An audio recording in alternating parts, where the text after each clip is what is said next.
The bill I chose to advocate for is New York State Assembly Bill A1415. It is sponsored by Assemblyman Angela Santa Barbara, who is a Democrat, and is co-sponsored by Assemblywoman Mary Beth Walsh, who is a Republican in New York State. The purpose of the bill is to create demonstration employment programs for those with developmental disabilities. If passed, this bill will allow individuals with developmental disabilities to live a more productive and meaningful life. The two pictures on the right, the top picture is the sponsor of the bill, which is Angela Santa Barbara, and the bottom picture is the co-sponsor, Mary Beth Walsh.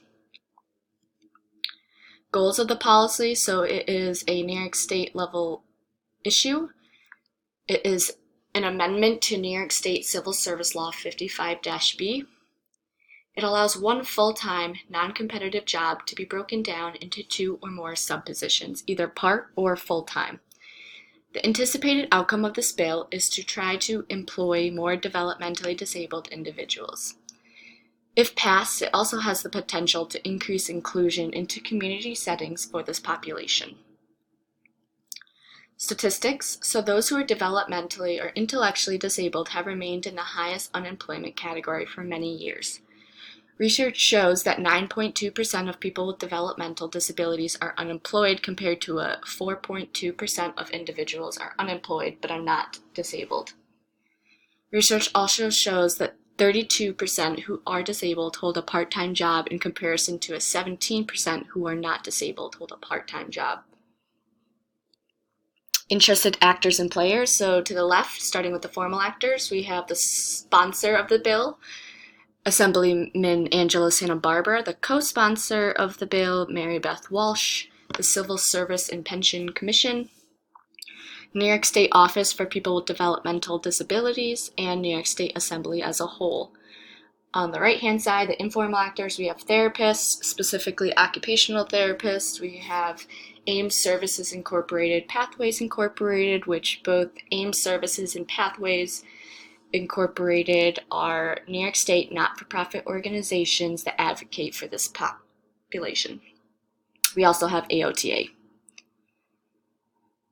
Policy history and development. So it was first introduced under the Civil Service and Pension Committee. It was first introduced in 2015, with each version since then have had the same concept but a little bit different wording. Senate version, it was first introduced by Senator Catherine Young, who represented the 57th District in New York State. After Young retired, Senator James Skoufis took over sponsorship of the Senate version of this amendment. For Assembly version, Assemblyman Angela Santa Barbara and Assemblywoman Mary Beth Walsh sponsored and co-sponsored the bill since 2015. This bill has been referred to Governmental Employee Commission and is still waiting to be passed by both the Senate and Assembly committees. Policy analysis, so this bill utilizes a rational comprehensive model. So those individuals, the formal and informal actors, are familiar with employment rates among the developmentally disabled population, and in turn created this rational solution and created this amendment to try to solve this issue. Making this demonstration program would provide equal access to jobs for developmentally disabled individuals. So the sponsor and co-sponsor saw this as a rational solution to the problem of unemployment among this population.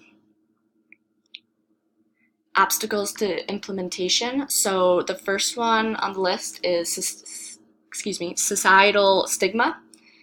So many believe that developmentally disabled individuals are incapable of performing a regular job, or they simply just don't care about this population and the employment surrounding these individuals.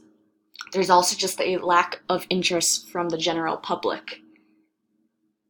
Many don't see this as a dire need, so they just don't want to support the bill because there's other things that they think are more important than unemployment with this population.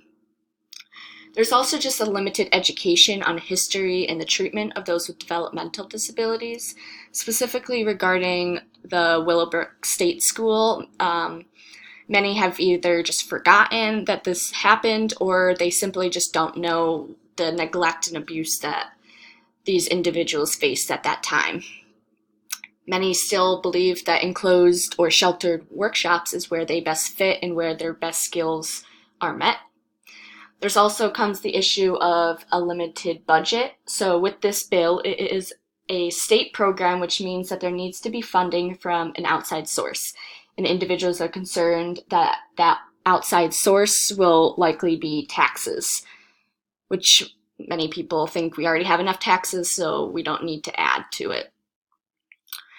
Another obstacle is some businesses are just not willing to provide opportunities or jobs to those with developmental disabilities, and they don't see the benefit of employing or supporting this bill. The last bullet, unions. So this was taken from the meeting I had with my legislator, who was the chief of staff of Assemblyman Palmisano in Bath, New York. And he said unions could be one of the reasons that many don't support the passing of this bill and why it hasn't been passed yet. So unions represent the interest of employees for public businesses or governmental organizations. Bill A1415 allows one job to be broken down into 2 or more jobs instead of one full-time job, which impacts the number of union memberships. Actions to advocate and improve the issue of employment. So I have started a petition to support the need for this bill and to allow individuals to understand all the potential benefits if this bill were to be passed, and that link is provided below.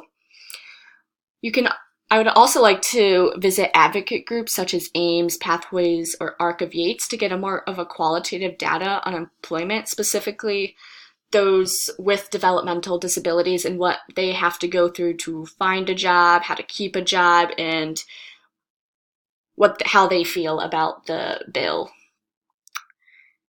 Along with that, I have provided an educational handout on developmental disabilities and employment to those involved, and it's actually a flyer that is linked below. The impact on occupational therapy. So this bill was to be passed, it would increase the demand for OT services in community settings.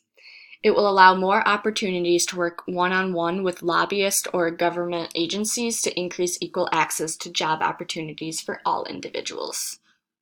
Thank you for listening.